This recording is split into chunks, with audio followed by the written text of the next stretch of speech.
The message came through on every frequency at once. It bounced off relay stations from the outer edge of the Ketheri expanse all the way to the deep core worlds, and every species with a receiver picked it up at the same moment.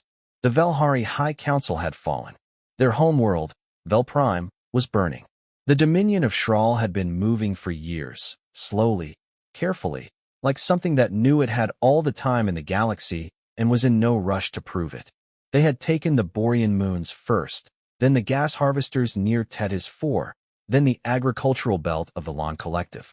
Every time the Galactic Alliance had called an emergency session, every time they had passed resolutions, every time the Shral had ignored those resolutions and taken another system while the diplomats were still talking. The Velhari had been proud. They were an old species, one of the oldest still breathing and thinking and building ships. Their star charts went back 40,000 years. They had survived ice ages, solar flares, 3 civil wars, and 2 attempted extinctions. They were not the kind of people who asked for help.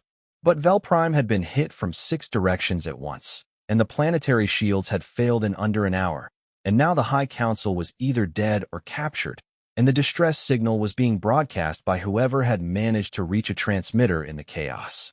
The Alliance heard it. Every member world heard it. There were long discussions, urgent meetings, careful assessments of what sending help would mean, what it would cost, what the Shral might do in response. The Torvaki ambassadors argued that a military response would escalate the conflict. The Felian Trade Federation pointed out that their supply lanes ran through Shral-adjacent space. The Marindi consensus said they needed more information before committing to anything. It was, in other words, exactly what always happened. The humans were in those meetings too. They sat near the back, as they usually did.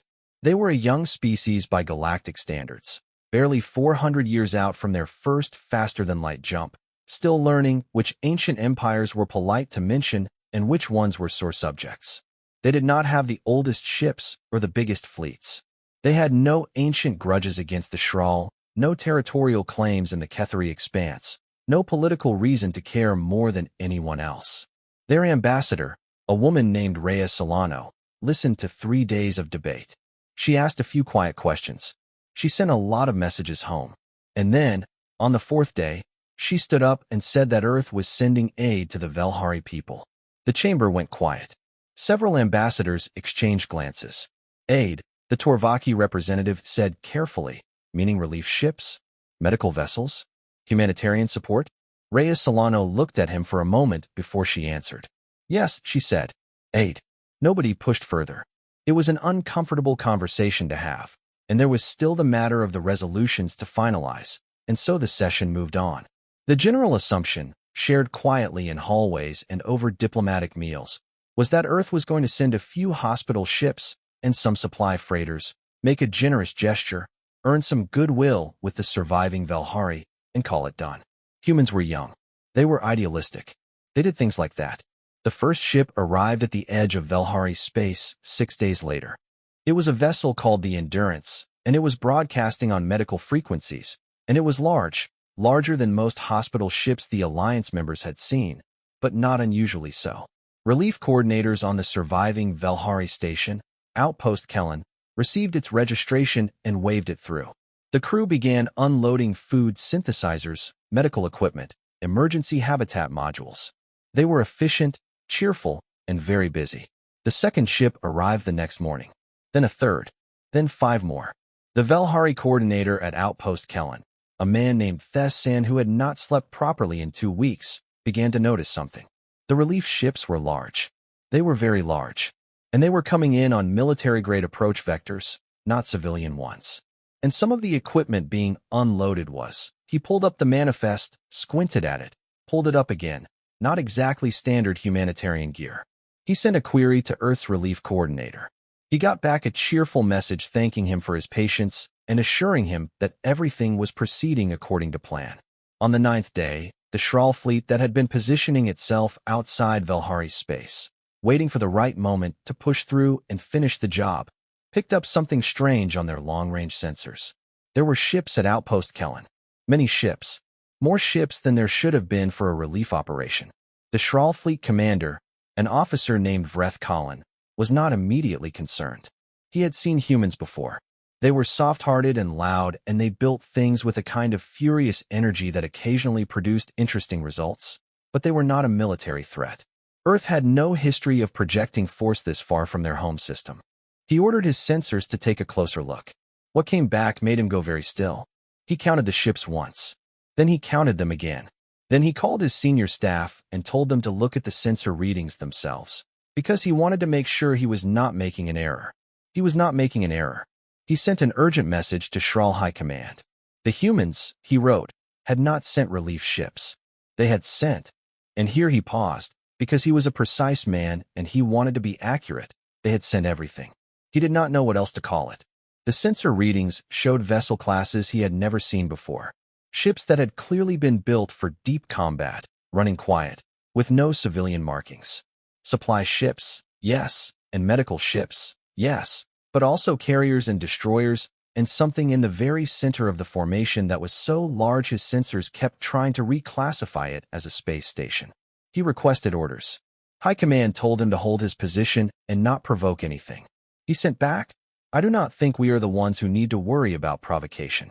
Back on Outpost Kellen, Thesson the coordinator had finally gotten a direct call through to the Earth Fleet senior officer, a fleet admiral named Corvin Drake, a quiet man with gray at his temples who spoke with the kind of calm that came from spending 30 years making decisions that kept people alive. Thesson asked, very carefully, what exactly was happening. Drake looked at him for a moment. Then he said, "You sent out a distress signal. Your people are in trouble. We came. But this is not a relief mission," Thesson said. "These are warships." Drake nodded. "We brought the relief ships too," he said. "The medical teams are already on the surface. But yes, we also brought the warships." Thesson stared at him. He had not expected this. Nobody had expected this. "Why?" he asked. "The Alliance has not authorized military action. Your own ambassador said you were sending aid." Drake was quiet for a moment.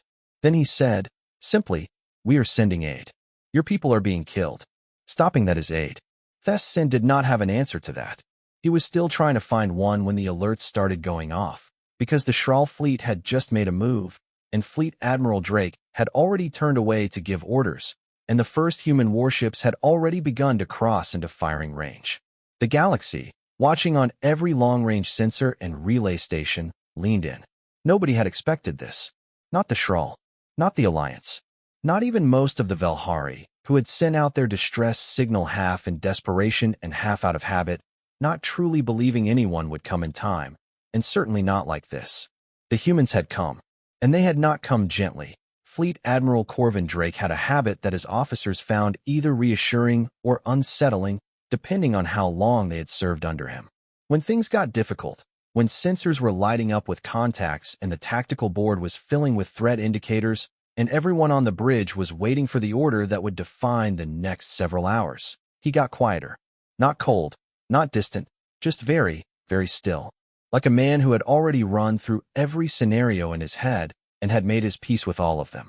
The bridge of the horizon's edge was very quiet now. The Shral fleet had made its move just under 40 minutes ago. They had not fired. Not yet. But they had advanced their formation, pulling their destroyer screen forward and repositioning their heavier ships into an assault configuration. It was a message. It said, "We are still here. We have not forgotten why we came, and you are in our way." Drake had responded by doing almost nothing. He had adjusted his own formation slightly, closed up the gaps between his carrier groups, brought two of his heavier escort vessels forward to flank the horizon's edge, and he had continued the relief operation. Supply runs to the surface. Medical teams. Engineers working on the shattered planetary shield grid. He had not powered up his weapons. He had not broadcast any threats. He had just continued to be there, in the Shral's way, as if he saw no particular reason to move. His tactical officer, Commander Pren Vasic, approached him quietly. "The Shral fleet is holding position, sir, but their weapon systems are active. Energy signatures suggest they're charged and ready." Drake nodded. "How many did we count?" Vasic pulled up the numbers. 214 warships in the primary formation. Another estimated 60 to 90 vessels that have gone quiet, probably flanking movements, trying to get around our outer screen. Drake looked at the tactical display for a moment. "And our own assets?" Vasic hesitated. This was always the part that felt strange to say out loud. even after 9 days of watching it materialize. We have 307 combat vessels currently in formation, sir. Another 42 still incoming. They'll arrive within 6 hours. The Unbroken Promise and her battle group are already past the jump point. He paused. Sir, including support vessels, logistics ships, and the orbital defense platforms we brought in pieces and assembled at Outpost Kellen. We have over 500 hulls in this system. Drake said nothing. He looked at the tactical display. On the far side of the board, the Shral formation was a dense red cluster. On their side, the blue markers stretched so far across the display that the system's star was partially obscured.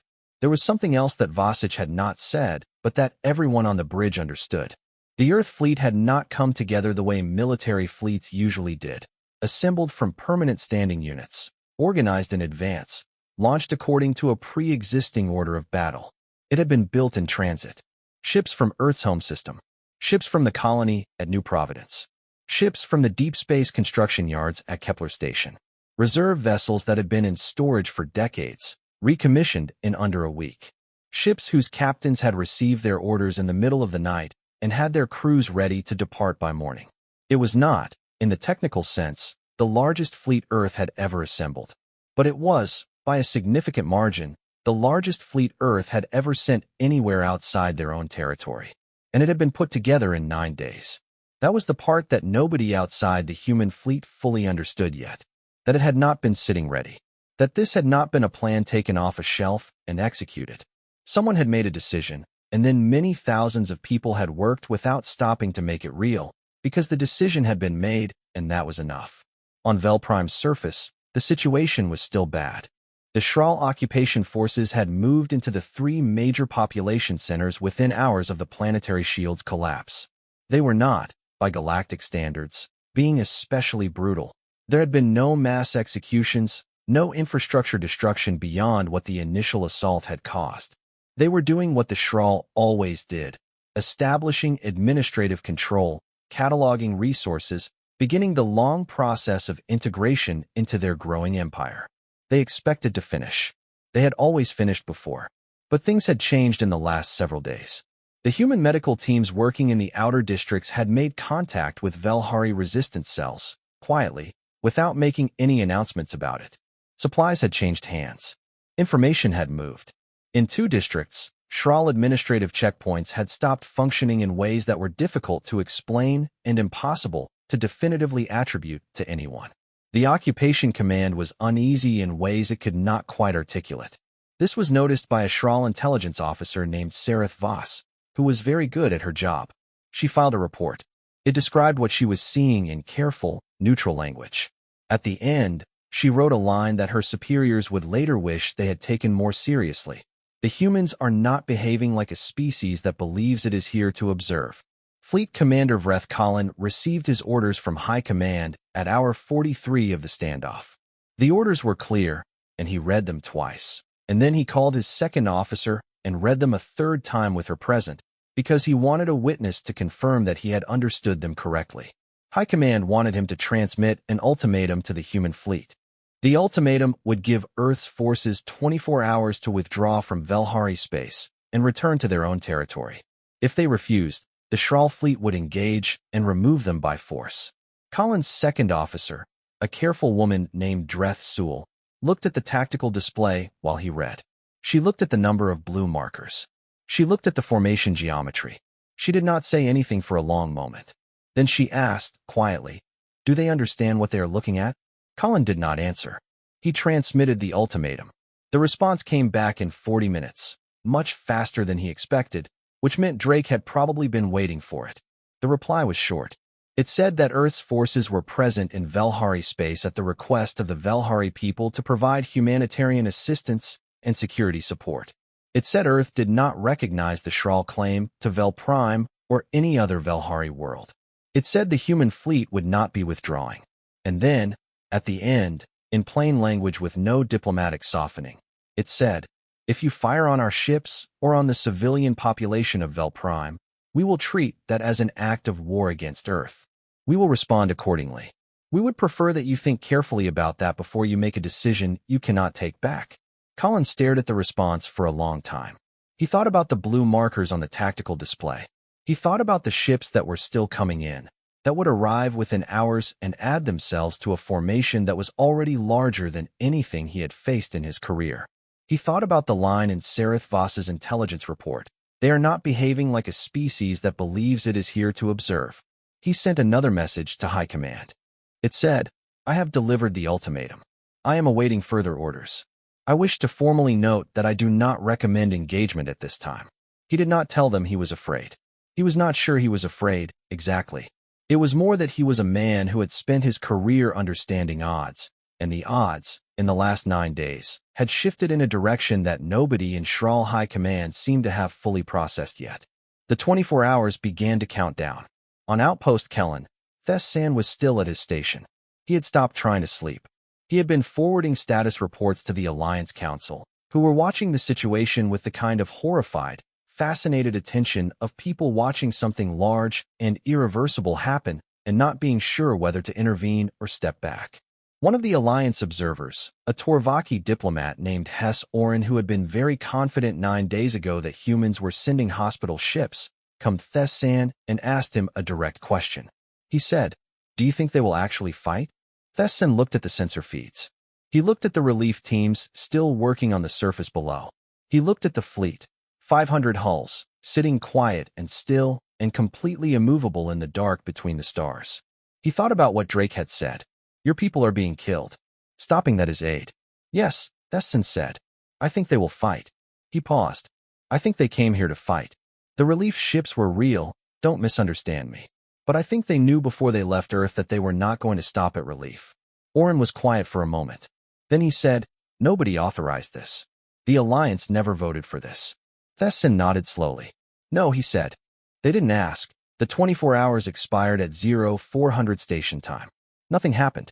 For 6 tense hours after the deadline, the two fleets sat across from each other in the dark and did nothing. The Shral formation had not moved. The human formation had not moved. Sensors on both sides tracked every shift in engine output, every fluctuation in shield harmonics, every vessel that adjusted its position by even a few hundred meters. Everyone was watching everyone else, and nobody was pulling a trigger. On the bridge of the horizon's edge, Drake drank his third coffee of the morning and said nothing. His officers moved quietly around him. The tactical display had been running continuous updates for the better part of 2 days now, and everyone on the bridge had the positions of every Shral vessel memorized.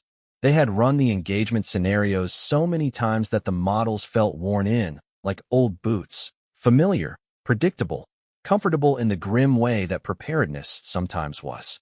They were ready. They had been ready since the second day in the system. But Drake did not want to fire the first shot, and he was betting, carefully, with the weight of many thousands of lives in the calculation, that Colin did not want to fire first either. He was right about Colin. What he had not fully accounted for was High Command. The order came down to Colin at 10:37 station time. It was not the order he wanted. It was not even the order he expected, given his previous messages and the formal note he had placed in the record recommending against engagement. High Command had reviewed his assessment, thanked him for his professional judgment, and overruled him. The political situation at home required a resolution. The Empire could not be seen to back down from a human fleet. The ultimatum had been issued and ignored. To take no action was, in their words, worse than the alternative. Colin called Dreth Sewell to the bridge. He told her the orders. She stood very still for a moment, and then she nodded, and she went to her station. He targeted a single human vessel, a mid-sized destroyer on the outer edge of the formation, not a command ship, not a carrier, chosen specifically because it was small enough that engaging it might be interpreted as a contained, calibrated action rather than a full assault. He was trying, even now, to find a version of this that could be controlled. He fired. The shot hit the human destroyer, the ESCS Meridian, amidships, and the Meridian rolled hard under the impact, shields flaring. Damage reports came back within seconds. Hull breach in the secondary engineering section. 7 crew injured. No deaths. Dreth Sewell was already calling out the response from the human formation before the reports finished coming in. They are moving, she said. All vessels. Not some vessels. Not a targeted response group. All of them. Colin had been a fleet commander for 22 years. He had fought in 3 major engagements. dozens of smaller ones. He understood what fleet movements looked like and what they meant. He watched the blue formation on his tactical display begin to reshape itself, and a feeling moved through him that he had not experienced often in his career. It was the specific, lucid, cold sensation of understanding that he had made a mistake that could not be unmade. The human fleet did not charge. That was the first thing that surprised him. A less disciplined force, or an angrier one, would have simply accelerated everything toward his formation and accepted the chaos of a close engagement. Instead, the human ships moved with a precision that his tactical officers would spend weeks later trying to fully reconstruct from the sensor logs. Groups of vessels broke in specific directions, curling around the edges of his formation. His flanking ships, the 60-plus vessels he had positioned quietly on the outer edges of the system, reported contact within minutes. The humans had known where they were. They had been tracking them since arrival and had simply been waiting. His flanking force was neutralized in under 20 minutes. Not destroyed. 3 vessels were badly damaged. The rest were cut off from the main formation and forced into defensive positions where they could not influence the central engagement. It had been done surgically, with exactly enough force to stop them and no more. Then the main engagement began, and Colin stopped having time to feel things. Drake had given his captains clear orders before the standoff even started. If the Shral fire first, we do not match their level of force. We exceed it, immediately and decisively. Because the only thing that ends a fight fast is making the other side understand that continuing is more expensive than stopping. But we do not target life support, we do not target evacuation vessels, and we do not fire on anything that is running dark and holding still. Anyone who cannot fight back does not get shot. His officers had internalized this. In the chaos of the next 4 hours, across 200 separate engagement points scattered through the Velhari system, those rules held. The Shral fleet was not small. It was not poorly led, and it was not crewed by people who didn't know what they were doing. Colin made smart decisions under pressure. His captains fought hard. There were human ships that took serious damage, and 2 destroyers that were lost entirely, the ESCS Pharaoh and the ESCS Delacroix, with their crews. But the numbers were the numbers, and the geometry of the engagement had been decided before the first shot was fired. The human fleet had positioned itself over 9 days with extreme care, and the Shral fleet had spent those same 9 days waiting for the right moment and had, in doing so, allowed the moment to be taken away from them. At hour 4, Colin's formation began to fracture. Not a rout.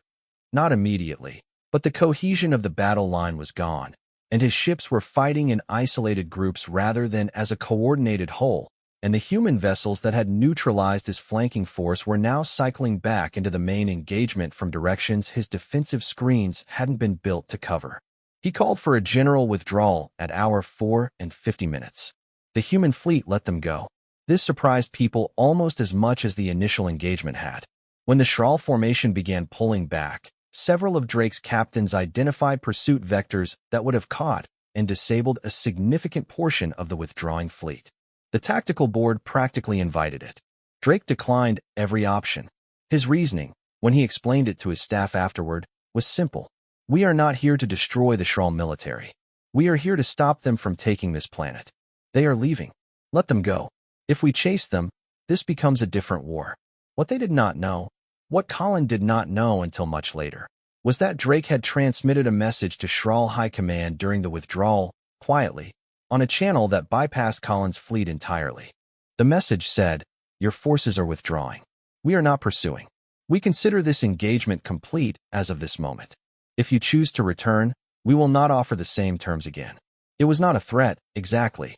It was more like a door being held open. It was Drake doing the same thing he had done at the beginning, giving the other side the opportunity to make a choice, before the situation stopped having choices in it. High Command received the message. They did not respond to it, but they also did not send the second fleet they had been assembling 3 systems away. On Velprime's surface, the Shral Occupation Command received word of the fleet's withdrawal at hour 6. Their situation changed immediately and profoundly. Without orbital support, their ground forces were isolated. Without resupply lines, the logistics of maintaining control over 3 major population centers became very difficult very fast. And the Velhari resistance, which had been receiving quiet support for 9 days, was not as suppressed as it had appeared. The occupation command requested extraction. By the time the Shral forces had departed the surface and the last transport had cleared the atmosphere, the human medical teams had already moved back into the population centers. The engineers were back on the shield grid. The supply distribution points were running again. Thesson watched the last Shral vessel disappear from his sensors and sat back in his chair and let out a breath he felt like he had been holding for 2 weeks. He sent a report to the Alliance Council. He kept it factual, precise, and short. It said the Shral fleet had engaged human forces, sustained heavy losses, and withdrawn. It said the Shral occupation of Vel Prime had ended. It said the human fleet remained in the system and continued humanitarian operations. It said that the engagement had taken 4 hours and 50 minutes from the first shot to the withdrawal order. He did not, in the report, say what he was thinking, which was that he had been in this station for a long time, and he had filed a great many reports, and he had never written one like this before. He had never written a report that said the crisis was over because someone had decided it was going to be over and had arrived with the tools to make that decision stick. The Alliance Council read the report. Then they read it again. Then they called an emergency session, which was what they always did. But this time, the conversation was different.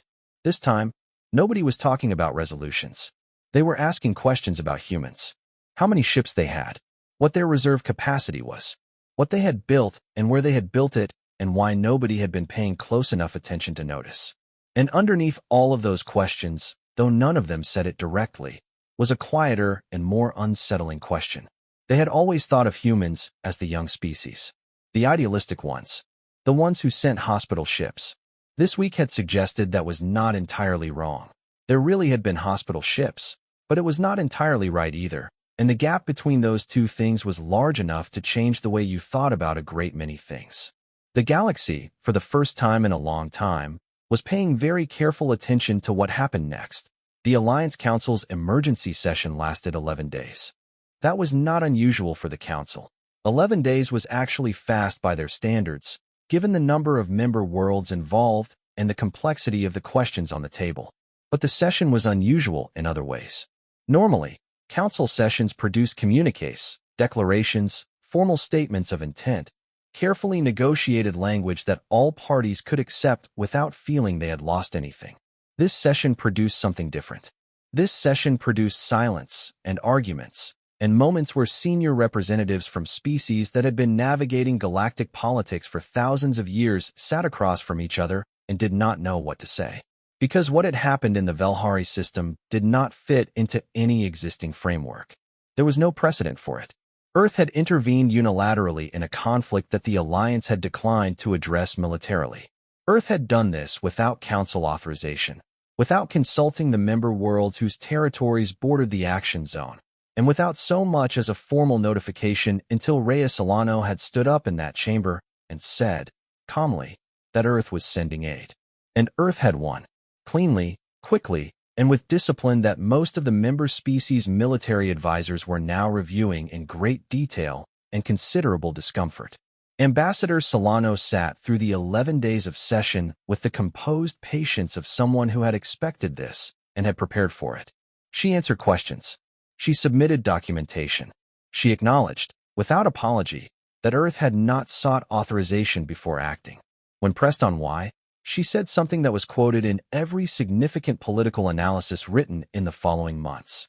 She said, "We watched the Council debate for 3 days while people were dying. We decided that we would ask forgiveness rather than permission, because permission was going to take longer than the people on Vel Prime had. It was not a diplomatic answer. It did not go over well with the Torvaki Bloc or the Felian Trade Federation, both of whom lodged formal protests. It went over very well with approximately a dozen smaller member worlds who had spent years watching the Council debate while their problems went unaddressed. The Velhari said nothing publicly for the first week.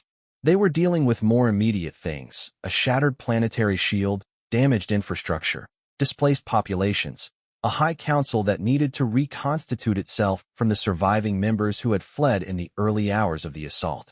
Fessan, still at his post on Outpost Kellen, coordinated with the human relief teams and barely left his station. On the 8th day, the acting head of the Velhari Reconstruction Council, a woman named Elder Varathesis who had survived the initial attack, by being in the wrong part of the city at the right time, sent a message to Earth. It went to the office of the Secretary General, not to the Alliance. It was a private message. It was short. It said, "We did not expect you to come. We did not expect you to stay. We do not have the words for what this means in our language, but we are trying to find them. Please tell Admiral Drake that the people of Vel Prime know his name." Drake received that message while he was still in the Velhari system, overseeing the final stages of the fleet's repositioning. His aide found him reading it twice, standing very still, and did not interrupt him. The Shral were quiet in the weeks that followed. They did not send the Second Fleet. They made no further moves against Velhari space or against any other Alliance member. Vreth Colin was recalled, not in disgrace, but rotated out in the careful way that empires sometimes manage the careers of officers who had been present at something they needed to quietly move past. Sareth Voss, the intelligence officer who had filed the report about human behavior, was promoted. Her assessment became required reading in Shral strategic planning circles. High Command conducted a thorough review of the engagement, as they always did. The review found that they had been outmaneuvered and outgunned. It found that the human fleet's tactical performance had been excellent under the circumstances. But the part of the review that was most discussed, in private and never published, was the section that dealt with the 9 days before the first shot was fired. The section that traced how the human fleet had assembled, how quickly it had moved, how many vessels had been brought to readiness in a time frame that Shral logistics models said should have been impossible. The conclusion of that section was unsettling. It said that Earth had not improvised. The fleet had been built too quickly and too coherently for improvisation. There had been planning, somewhere, at some level, contingency preparations, preposition resources, vessels kept at readiness for scenarios the humans had apparently been thinking about quietly for some time. The relief mission had been real. The humanitarian intent had been real. But the military capacity had been ready and waiting for a reason to move. The Shral did not share this analysis publicly, but they changed their strategic models. 3 months after the engagement at Vel Prime, Drake appeared before the Alliance Council in person. He was invited, not quite demanded, and he came alone, without a fleet behind him this time, and sat in the same chamber where Solano had made her announcement and answered questions for 2 days. The questions were hard. Some were angry. Several representatives wanted formal censure, formal acknowledgement that Earth had violated Alliance protocols, formal assurances that it would not happen again. Drake listened to everything. He was, as always, very still and very quiet when he was not speaking.